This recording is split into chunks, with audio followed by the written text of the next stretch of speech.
एक बार की बात है, एक राजा तलवारबाजी कर रहा था तो अचानक से उसके अंगुली में कट लग गया। तो पास खड़े मंत्री अचानक बोल उठे, राजा साहब चिंता ना करें, जो होता है अच्छे के लिए होता है।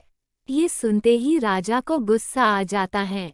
राजा उस मंत्री को कारागृह में बंद करने का आदेश दे देता है और बोलता है इसको फांसी पर चढ़ा दिया जाए।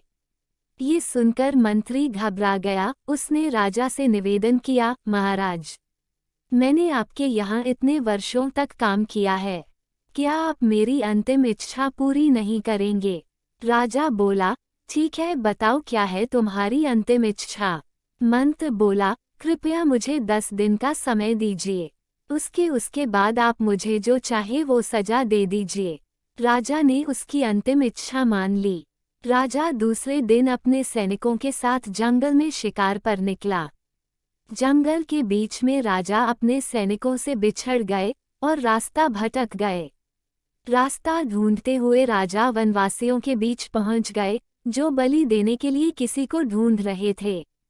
वनवासियों ने राजा को पकड़ लिया और वन की देवी को बलि देने के लिए ले गए।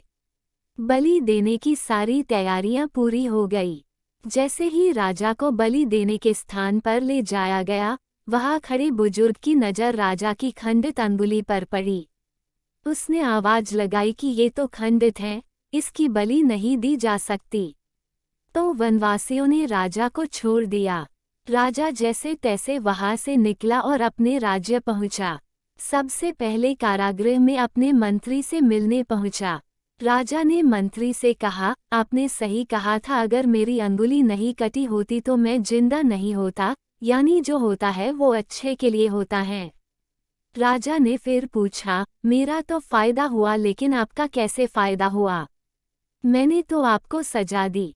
मंत्री बोला, मैं आपके साथ शिकार पर हमेशा रहता हूँ, उस दिन भी रहता, लेकिन मेरे खंडित नहीं होने के कारण मेरी बलि चढ़ जाती, इसलिए मेरे साथ भी जो हुआ अच्छा हुआ। राजा प्रसन्न हुआ, लेकिन छोटी सी बात पर मंत्री को सजा देने का दुख भी हुआ।